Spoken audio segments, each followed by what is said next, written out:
Welcome to Shanu Samayal. இந்த வீடியோல மொறு மசால் கடலை எப்படி செய்யறதுன்னு பார்க்க போறோம்.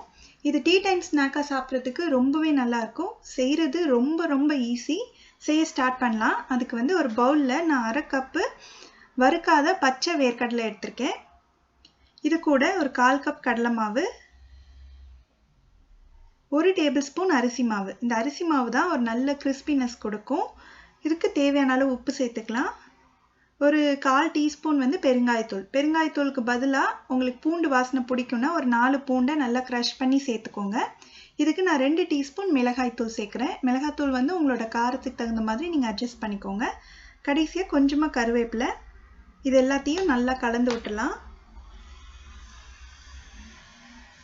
இந்த மசால் கடலை இன்னும் மொறுன்னு ஆக்குறதுக்கு நான் 1 டேபிள் ஸ்பூன் அளவுக்கு சூடான எண்ணெய் சேர்க்குறேன். இதுக்கு பதிலாக நீங்கள் வெண்ணெய் கூட சேர்த்துக்கலாம். இதை எண்ணெய் சேர்த்துட்டு நல்லா கலந்து விட்டுலாம். ரொம்ப சூடாக இருக்கும் அப்படின்னு நினச்சிங்கன்னா ஸ்பூன் வச்சு கலந்துக்கோங்க. நல்லா கலந்ததுக்கு அப்புறமா தண்ணி வந்து கொஞ்சமாக சேர்க்கணும். மொத்தமாக ஊற்றிடக்கூடாது. இதுதான் ரொம்ப முக்கியம். தண்ணி வந்து லேசாக தெளித்து அந்த மாவெல்லாம் அந்த கடலையில் நல்லா கோட் ஆகணும். அந்த அளவுக்கு மட்டும்தான் தண்ணி தேவை. தண்ணி ரொம்ப சேர்த்துட்டிங்கன்னா வந்து இந்த மசால் கடலை உதிரியாக வரவே வராது. இதுதான் ரொம்ப முக்கியமான ஸ்டெப்பு. இந்த அளவுக்கு கொஞ்சமாக சேர்த்து தான் நம்ம வந்து பிசையணும்.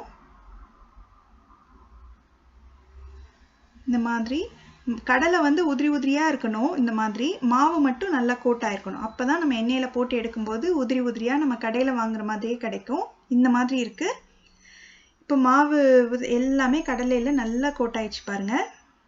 இப்போ ரெடி ஆயிடுச்சு. இப்போ நம்ம ஃப்ரை பண்ணணும். தேவையான அளவு எண்ணெய் ஊற்றி எண்ணெய் சூடானதுக்கு அப்புறமா இந்த கடலையை அப்படியே உதுத்து விடணும். தனித்தனியாக எண்ணெயில் விழுகும் போதே நம்மளுக்கு வந்து தனித்தனியாக விழுந்ததுன்னா நல்லா உதிரியாக கிடைக்கும்.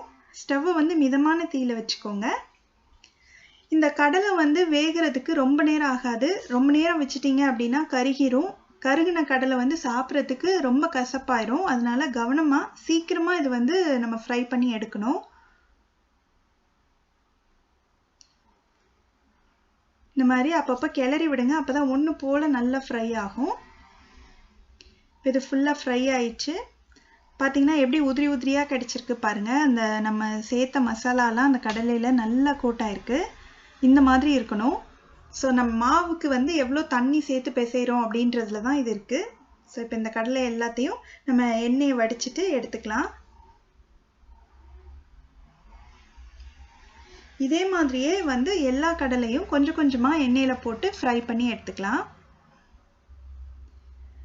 இன்னொரு முக்கியமான விஷயம் என்னென்னா, இந்த கடலையை வந்து நீங்கள் செஞ்சதும் உடனே சாப்பிட்டிங்கன்னா கிறிஸ்பியாகவே இருக்காது.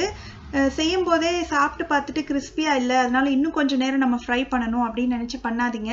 இது கொஞ்சம் ஆறுனதுக்கப்புறம் நல்லா கிறிஸ்பி ஆயிரும்.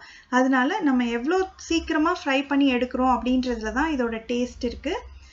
அதில் வந்து நீங்கள் கவனமாக பார்த்து எடுத்துக்கோங்க. இது நல்லா ஆறுனதுக்கப்புறம் சாப்பிட்டிங்கன்னா செம்ம கிறிஸ்பியாக இருக்கும்.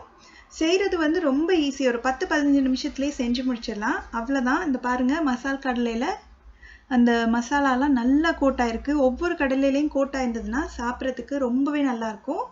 நீங்களும் இந்த சிம்பிளான ரெசிபியை கண்டிப்பாக ட்ரை பண்ணி பார்த்துட்டு எப்படி வந்ததுன்ற கமெண்ட்ஸை சொல்லுங்கள்.